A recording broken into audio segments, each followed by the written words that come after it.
उत्तराखंड में निकाय चुनाव के लिए आज से नामांकन वापसी का आखिरी दिन भी है। ऐसे में बीजेपी अपने रूठे हुए नेताओं को मनाने में भी जुटी हुई है। इसकी जिम्मेदारी संगठन से जुड़े लोगों के साथ ही स्थानीय विधायकों और कैबिनेट मंत्री को भी दी गई थी।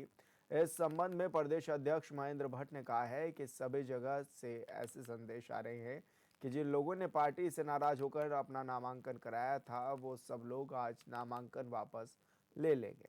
उम्मीद यही है कि ज्यादातर ऐसे लोग नामांकन वापस ले लेंगे। आगे उन्होंने कहा है कि रुद्रपुर में बीजेपी के पूर्व विधायक राजकुमार ठुकराल ने नामांकन कराया है। कल उनसे मुलाकात कर बिना शर्त नाम वापसी लेने को कहा गया है। वहीं बीजेपी का साफ कहना है कि जो लोग पार्टी के खिलाफ जाएंगे, उनके खिलाफ निष्कासन की भी कार्रवाई की जाएगी।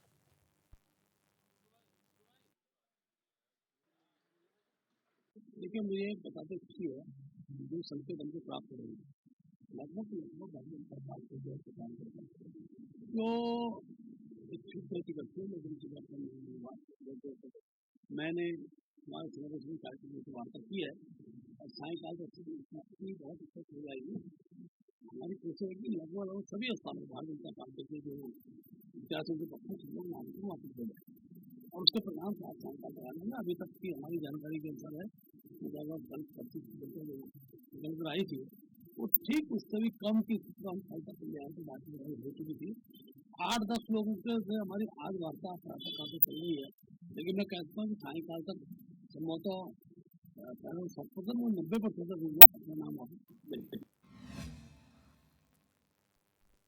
नगर निकाय चुनाव को लेकर राजनीतिक दलों की तमाम तैयारियां चल रही हैं। ऐसे में प्रत्याशियों के नामांकन दाखिल किए, उसके बाद नामांकन पत्रों की जांच भी हुई और अब जांच में कई प्रत्याशियों के नामांकन को रद्द कर दिया गया है, जिसको लेकर विपक्ष सत्ता पक्ष पर हमलावर भी है और कई तरह के आरोप भी लगाए जा रहे हैं।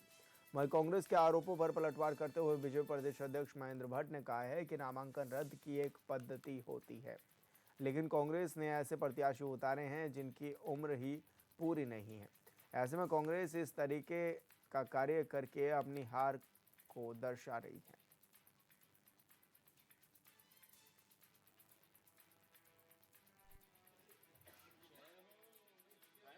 देखिए, नामांकन की पद्धति से मालूम होती है। सरकार ये भूमि पर कब्जे करने की कोशिश कर लेकर और ऐसे लोगों को जब उसकी जनता को खाते नहीं करना तो उनका नामांकन देना। अब कांग्रेस के बड़े बड़े नेता विधायक भी है और ऐसे प्रत्याशी को ला रहे हैं, उसके बाद तीखा हुई नहीं है, तीखा तो अधिक उम्र का ही है। इस प्रकार के विषय नामांकन रद्द हो सके। ये नामांकन रद्द एक तार्किक पद्धति नियमावली के तहत ही होता है। इस प्रकार के आरोप लगाकर कांग्रेस उन लोगों को प्रत्याशी बनाना चाहती है जो इसके योग्य नहीं।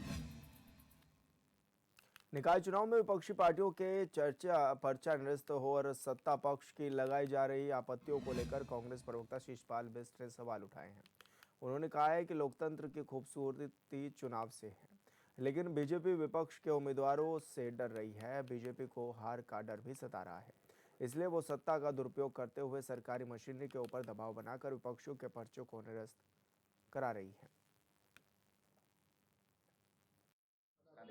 मैं तो हमेशा कहता रहा हूं, हार जीत भारतीय जनता पार्टी के प्रत्याशियों को हार का भय है और इसीलिए विपक्ष के प्रत्याशियों के दावों पर, उनके पर्चों पर अनावश्यक आपत्तियां लगाई जा रही हैं और प्रशासन पर दबाव बना करके आप जो है विपक्ष के प्रत्याशियों के पर्चे निरस्त करवा रहे हैं। ये लोकतंत्र में अलोकतांत्रिक तरीका है और जो लोग 3-3 बार से पार्षद हैं, कई बार से प्रत्याशी रहे हैं, पदों पर आसीन रहे हैं, आप उनके अगर पर्चे निरस्त करवाएंगे तो इससे सीधा सीधा संदेश है कि भाजपा के प्रत्याशियों को हार का खतरा है और प्रशासनिक मशीनरी का दुरुपयोग किया जा रहा है। हम लगातार जो है जो भी आपत्तियां लग रही हैं उनका जवाब दे रहे हैं।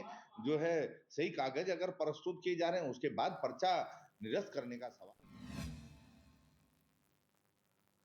कांग्रेस को प्रदेश भर से कई झटके लग रहे हैं। बिट्टू कर्नाटक का कदम चुनाव के समय पार्टी के लिए एक बड़ा झटका माना जा रहा है।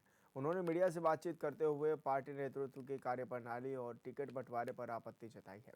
उधर बिट्टू कर्नाटक के इस्तीफे के बाद कांग्रेस से नाराज चल रहे प्रदेश के वरिष्ठ उपाध्यक्ष मथुरा दत्त जोशी ने कहा है कि बिट्टू कर्नाटक हरीश रावत के करीबी हैं।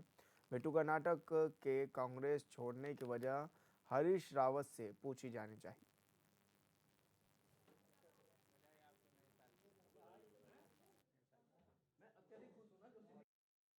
जो 5 नेता जो निर्णय ले रहे हैं बंद कमरे में, 5 हैं बड़े नेता कांग्रेस के यहाँ पर, इसको दिल्ली भी मानता है, प्रदेश का कार्यकर्ता भी मानता है, तो नेतृत्व संभाल लें।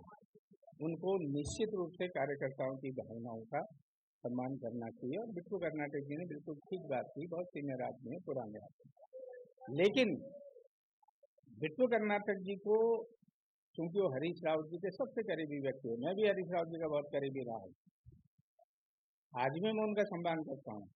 इस बात का जवाब माननीय हरीश रावत जी को देना चाहिए। मेरे हिसाब, मेरी राय है हरीश रावत जी को, वो जो अन्याय हम जैसे कार्यकर्ताओं के साथ हुआ है, वो ट्वीट तो सबके लिए तो करते हैं, लेकिन हम जैसे कार्यकर्ताओं के लिए मुंह नहीं खोलते हैं। उनको जरूर हमारी बात में गौर करना चाहिए।